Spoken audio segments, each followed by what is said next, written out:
Karine Collin, je suis la directrice juridique de la SPPF, qui est une société de gestion collective OGC, c'est ce qu'on dénomme OGC, des droits des producteurs de musique enregistrée.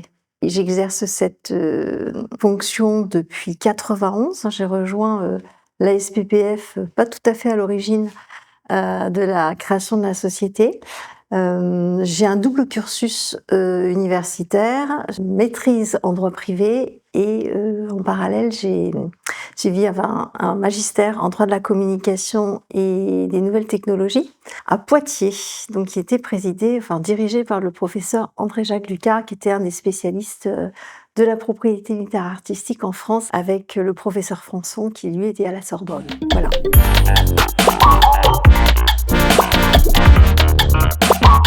Alors, les missions, elles sont diverses et variées. C'est déjà percevoir les droits des producteurs de phonogrammes et de vidéomusique, leur répartir les droits, à raison de toutes les exploitations que la SPPF gère pour leur compte, et je serai amenée à le développer ultérieurement, et les aides. On aide aussi également les labels indépendants dans le cadre de la production de leurs enregistrements, qu'ils soient albums, vidéo musique, dans le cadre des tournées, dans le cadre des showcases. Donc il y a tout un programme d'aide. Donc ça, c'est la 3e mission. La 4e, c'est de les accompagner. Alors c'est à sens large, donc principalement dans la lutte anti-piraterie, par exemple. On a un service dédié qui permet en effet de faire des référencements et des notices and takedown auprès des sites qui proposent des fichiers illicites. Donc ça, je reviendrai ultérieurement. Mais voilà, c'est les 4 principales. Donc, percevoir, répartir, aider et accompagner.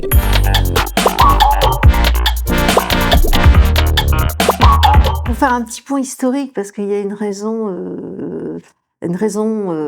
pour laquelle la SPPF s'est constituée elle est liée en fait à l'adoption de la loi du 3 juillet 1985, qu'on a appelée communément du nom de son ministre, Jack Lang. Donc c'est la loi dite Lang, qui est venue en fait reconnaître des droits voisins aux droits d'auteur en faveur des artistes-interprètes, des producteurs de phonogrammes et de vidéogrammes, donc pour ce qui concerne la musique, de vidéomusique, et également des droits voisins aux organismes de radiodiffusion. Voilà. Donc ça a été le pilier, la création des droits voisins, qu'on appelle aussi neighboring rights dans le jargon juridique, en 1985. Donc la SCPP a été la première à se constituer, en effet, juste après l'adoption de cette loi. Et la SPPF s'est créée en 1986, en novembre, très exactement, à l'initiative de 12 éminemment, 12 membres fondateurs, qui étaient à l'époque Charles Tallard, qui était un grand producteur de musique de variété, puisqu'il a découvert notamment Francis Cabrel, pour ne citer que lui, et également Francis Dreyfus, qui était producteur de Jean-Michel Jarre, de Petrucciani et de Galliano, et un grand producteur de jazz également, Tréma, Jacques Revaux, qui a découvert donc à l'époque Michel Sardou et qui l'a produit, Henri Bellolo, qui était également membre fondateur et producteur de dance music. Voilà, donc c'était vraiment des piliers de la production musicale en France. Et ils ont décidé en 86 de constituer une société de gestion collective indépendante. C'est-à-dire qu'à l'époque, pour représenter uniquement les intérêts des labels indépendants, puisqu'à l'époque, il faut resituer un petit peu l'histoire de la distribution, il n'y avait que des majeures compagnies qui distribuaient le catalogue de la production en France. Et ils avaient surtout une fonction de rôle de distributeur. Et dans le cadre des contrats de distribution, beaucoup des majeures compagnies prévoyaient une clause pour récupérer la gestion des droits voisins. Donc ça posait aussi des problèmes dans les relations commerciales. Voilà, donc ils se sont réunis et ils ont décidé de créer la SPPF en 1986 pour reprendre la gestion de leurs droits voisins en toute indépendance et avoir leur propre société de gestion collective C'est comme ça s'est créée la SPPF. Donc moi je suis arrivée en 91. La SPPF existait, il y avait quasiment très peu de perception, peu de répartition, enfin c'était les balbutiements de la gestion collective, et je suis arrivée à la SPPF pour créer, donc j'ai été recrutée par Charles Tallard à l'époque, qui m'a fait confiance, pour organiser une direction juridique, pour assurer la représentation juridique de la SPPF. Voilà un petit peu la raison pour laquelle je suis aujourd'hui, et j'ai accompagné tous ces labels indépendants depuis cette date, puisque ça a été vraiment un investissement complet et une variété d'émissions, puisque j'ai connu toute l'évolution de la production musicale, c'est-à-dire du magnéto, de la cassette, du CD, du DVD, avant de connaître les ringtones, les sites de téléchargement et maintenant les abonnements en streaming. Et puis bientôt, maintenant le métavers, hein. Voilà, donc on n'a pas eu le temps de se reposer, et c'est vrai que ça a permis de voir toutes les mutations en matière de production et de diffusion de la musique.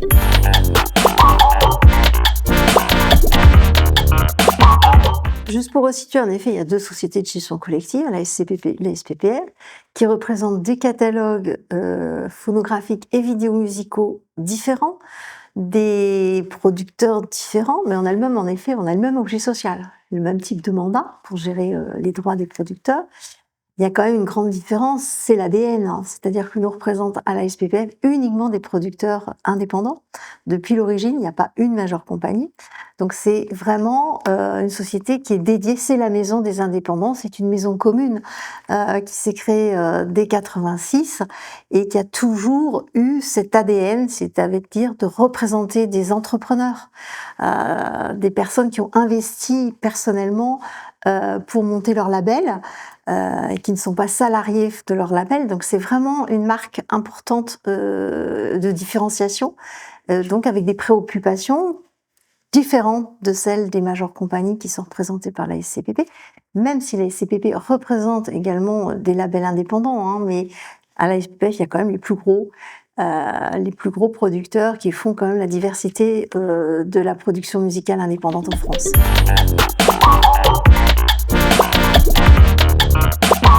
Comment c'est organisé pour permettre la gestion des droits des producteurs à la SPF? Vous avez plusieurs services qui sont dédiés. Le premier, c'est le service des adhésions, puisque ça va être le premier contact pour adhérer. Il y a donc un service dédié à accompagner les labels indépendants qui souhaitent adhérer à la SPPF.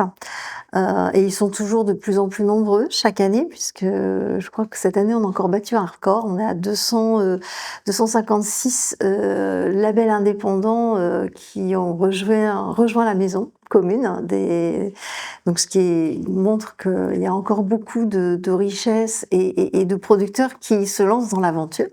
Le service donc qui va gérer après toutes les déclarations des phonogrammes et des vidéomusiques, hein, donc il y a 2 personnes qui sont en charge de ces 2 services-là, avec des collaborateurs qui viennent évidemment accompagner les labels indépendants dans toute leur démarche de déclaration auprès de la SPPF. Il y a un service financier, un service également de répartition et un service des aides, et puis le service juridique, et puis également l'informatique, puisque pour répartir, il faut quand même des outils informatiques, donc voilà. Et puis la direction générale qui est assurée donc par Jérôme Roger, et la SPPF est présidée depuis 2 ans par Pascal Nègre, donc producteur indépendant, et qui est donc représente le label 6 et 7.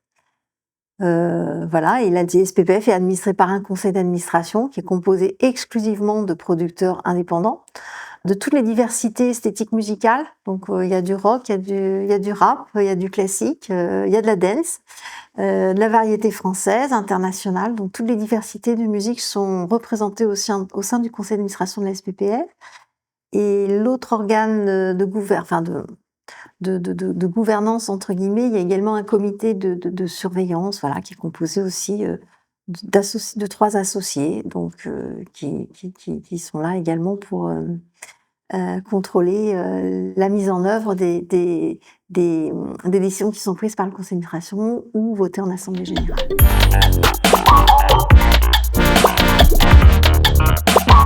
La SPPF gère plusieurs types de droits, puisqu'en fait, la loi de 85 que je citais tout à l'heure, en début d'entretien, reconnaît plusieurs types de droits dits voisins aux droits d'auteur. Vous avez les droits voisins qui constituent un socle de droits exclusifs, donc là, qui sont exercés individuellement par le producteur, droit d'autoriser à interdire certains modes d'exploitation, comme le droit d'utiliser un phonogramme, dans le cadre d'une publicité radio, télévisuelle, ou dans le cadre d'un film ou d'une œuvre de fiction. Là, c'est vraiment de la négociation individuelle, donc entre le tiers et le producteur. La SPPF, elle, va exercer les droits pour lesquels le producteur ne peut pas exercer individuellement son droit exclusif d'autoriser ou d'interdire. Et donc, il y a deux types de droits qui sont confiés. C'est les droits voisins qui relèvent d'un régime d'exception, que sont la rémunération équitable, la copie privée, sonore et audiovisuelle.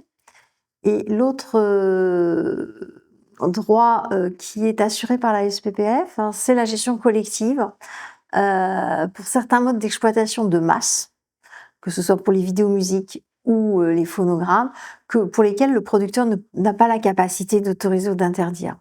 Donc, je vais citer des exemples très concrets.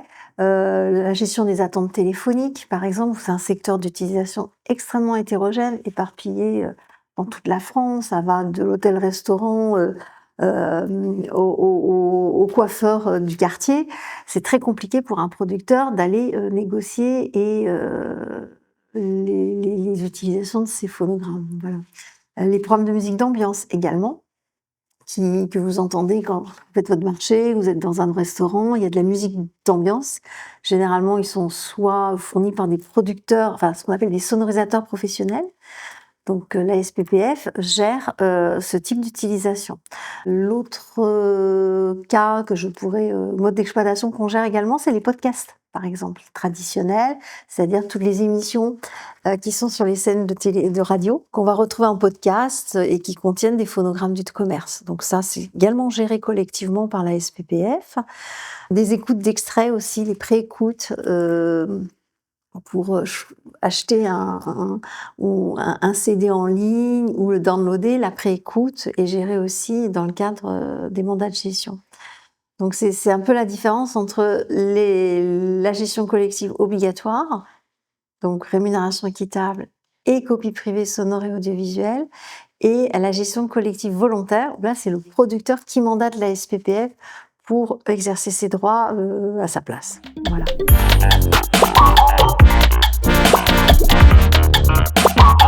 La rémunération équitable, comme la copie privée sonore et audiovisuelle, ce sont des droits à rémunération pour lesquels le législateur, en 85, lorsqu'il a voté la loi dite Lang, ne permet pas au producteur d'aller récupérer directement ses droits. Forcément, il doit déclarer ses enregistrements auprès d'une société de gestion collective, donc soit la SPPF, soit la SCPP, en fonction du choix de la société auquel il souhaite confier la gestion de ses droits. Donc ça, c'est important, c'est ce qu'on appelle la gestion collective obligatoire.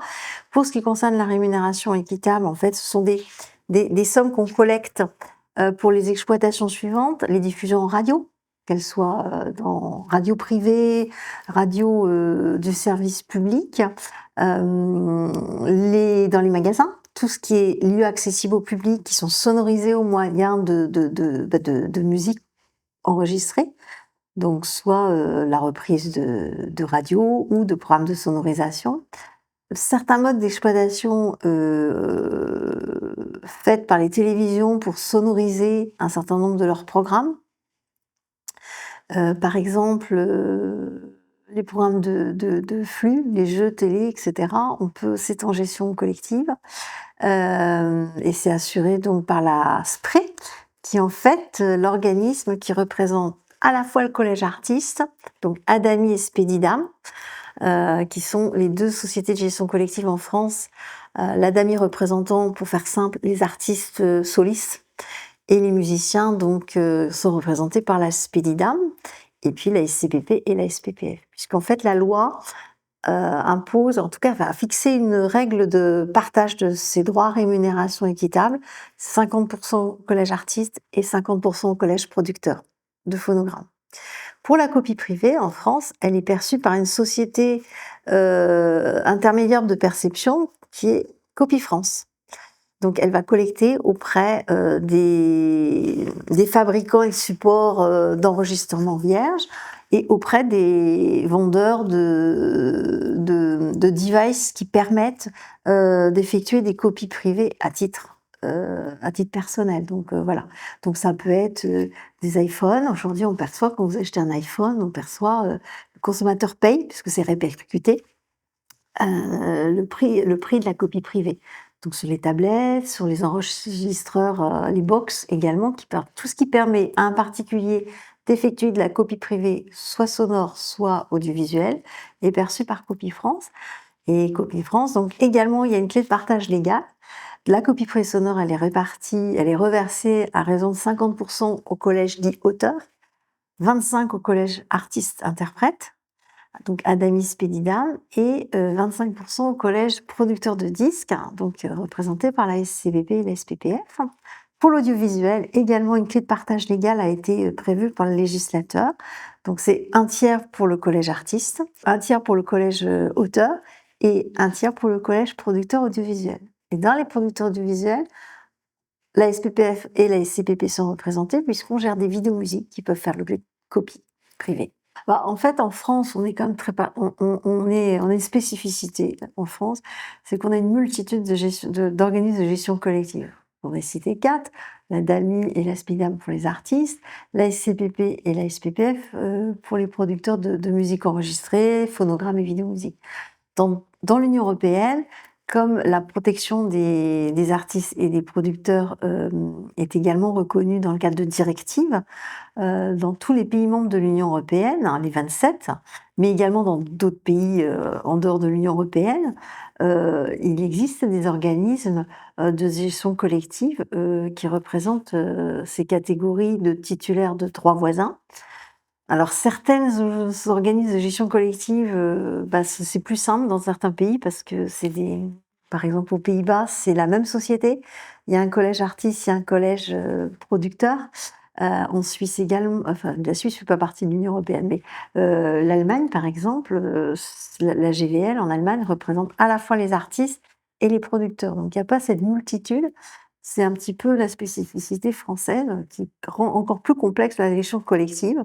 Mais dans les autres pays, en effet, j'ai passé des accords, enfin la SPPF a passé des accords de réciprocité ou des mandats ou des accords de représentation unilatérale pour percevoir les droits voisins à l'étranger lorsque le producteur a souhaité donner un mandat de gestion à la SPPF pour ce territoire. Voilà. Parce que certains de nos producteurs ont des licences et peuvent avoir confié déjà les territoires d'exploitation étrangers à des organismes, soit leurs distributeurs ou licenciés locaux, ou bien des organismes qui font un petit peu de recouvrement de droits, comme RightUp, RightBack, voilà, qui se sont développés. Et aujourd'hui, la SPPF, en effet, a négocié des accords en Allemagne avec la GVL, au Royaume-Uni avec la PPL pour les phonogrammes et la VPL pour les vidéomusiques, en Belgique également avec la CIMIM pour les vidéomusiques et dans la CIMIM, excusez-moi, pour les phonogrammes et Imalia en Belgique pour les vidéomusiques. Voilà. Donc c'est vrai qu'on s'est concentré sur des pays où potentiellement la production locale, parce qu'on a quand même une spécificité, c'est que on gère beaucoup de producteurs de variétés chantées en français. Donc c'est vrai qu'il y a des territoires qui sont objectivement qui rapportent plus d'argent au niveau de la collecte que d'aller en Chine, par exemple, ou dans des pays, dans des contrées où la musique française n'est pas forcément tellement exploitée. Voilà. Mais on sait que la gestion collective à l'international est très compliquée également parce que rien n'est homogène au niveau des bases. Parfois, ça conduit à bloquer des droits parce qu'on crée des doublons, des triples revendications. Donc c'est aussi un problème parce qu'en effet, les sociétés de gestion collective ne gèrent pas de la même façon les productions qu'elles ont, qu'elles ont dans leur base.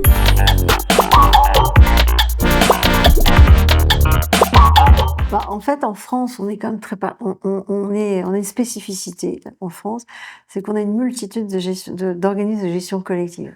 On va citer 4, la DALMI et la SPIDAM pour les artistes, la SCPP et la SPPF pour les producteurs de musique enregistrée, phonogrammes et vidéomusique. Dans l'Union européenne, comme la protection des artistes et des producteurs est également reconnue dans le cadre de directives, dans tous les pays membres de l'Union européenne, hein, les 27, mais également dans d'autres pays en dehors de l'Union européenne, il existe des organismes de gestion collective qui représentent ces catégories de titulaires de droits voisins. Alors certains organismes de gestion collective, c'est plus simple dans certains pays parce que par exemple aux Pays-Bas, c'est la même société. Il y a un collège artiste, il y a un collège producteur. En Suisse également, enfin la Suisse ne fait pas partie de l'Union européenne, mais l'Allemagne par exemple, la GVL en Allemagne représente à la fois les artistes et les producteurs. Donc il n'y a pas cette multitude. C'est un petit peu la spécificité française qui rend encore plus complexe la gestion collective. Mais dans les autres pays, en effet, j'ai passé des accords, enfin la SPPF a passé des accords de réciprocité ou des mandats ou des accords de représentation unilatérale pour percevoir les droits voisins à l'étranger lorsque le producteur a souhaité donner un mandat de gestion à la SPPF pour ce territoire. Voilà. Parce que certains de nos producteurs ont des licences et peuvent avoir confié déjà les territoires d'exploitation étrangers à des organismes, soit leurs distributeurs ou licenciés locaux, ou bien des organismes qui font un petit peu de recouvrement de droits, comme RightUp, RightBack, voilà, qui se sont développés. Et aujourd'hui, la SPPF, en effet, a négocié des accords en Allemagne avec la GVL, au Royaume-Uni avec la PPL pour les phonogrammes et la VPL pour les vidéomusiques, en Belgique également avec la CIMIM pour les vidéomusiques et non, la CIMIM, excusez-moi, pour les phonogrammes et Imagia en Belgique pour les vidéomusiques. Voilà. Donc c'est vrai qu'on s'est concentré sur des pays où potentiellement la production locale, parce qu'on a quand même une spécificité, c'est que on gère beaucoup de producteurs de variétés chantées en français. Donc c'est vrai qu'il y a des territoires qui sont objectivement qui rapportent plus d'argent au niveau de la collecte que d'aller en Chine, par exemple, ou dans des pays, dans des contrées où la musique française n'est pas forcément tellement exploitée. Voilà. Mais on sait que la gestion collective à l'international est très compliquée également parce que rien n'est homogène au niveau des bases. Parfois, ça conduit à bloquer des droits parce qu'on crée des doublons, des triples revendications. Donc c'est aussi un problème parce qu'en effet, les sociétés de gestion collective ne gèrent pas de la même façon les productions qu'elles ont dans leur base.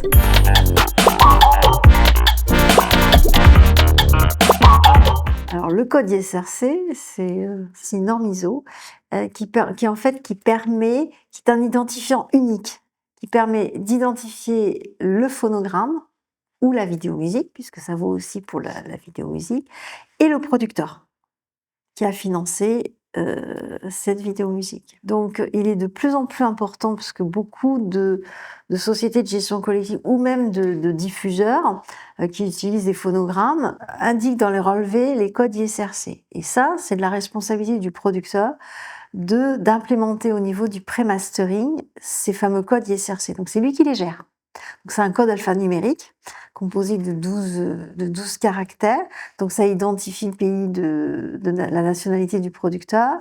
Et après, donc c'est lui qui tient, sous forme de tableur, les codes ISRC qu'il va intégrer au niveau du pré-mastering. C'est un outil qui permet de faciliter aussi, de simplifier la gestion des droits et la répartition. Parce que quand on peut matcher une donnée unique sur des relevés qui contiennent des ISRC, on permet d'accélérer la reconnaissance et donc la rapidité de la répartition. Donc c'est vraiment important aujourd'hui pour les producteurs de bien gérer leur code ISRC et de les prévoir au niveau du pré-mastering de leur production, que ce soit clip ou phonogramme.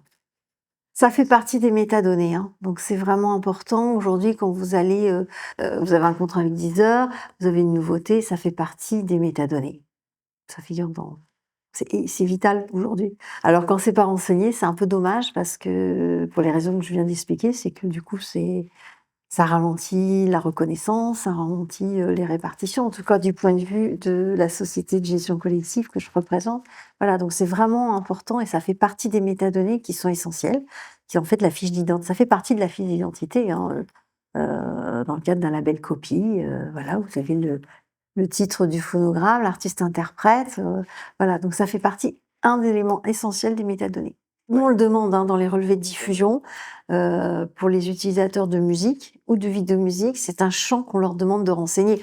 Alors, évidemment, s'il n'est pas renseigné par le producteur, ils ne vont pas l'inventer, mais quand il est disponible, on demande de le renseigner. C'est le premier champ qu'on demande.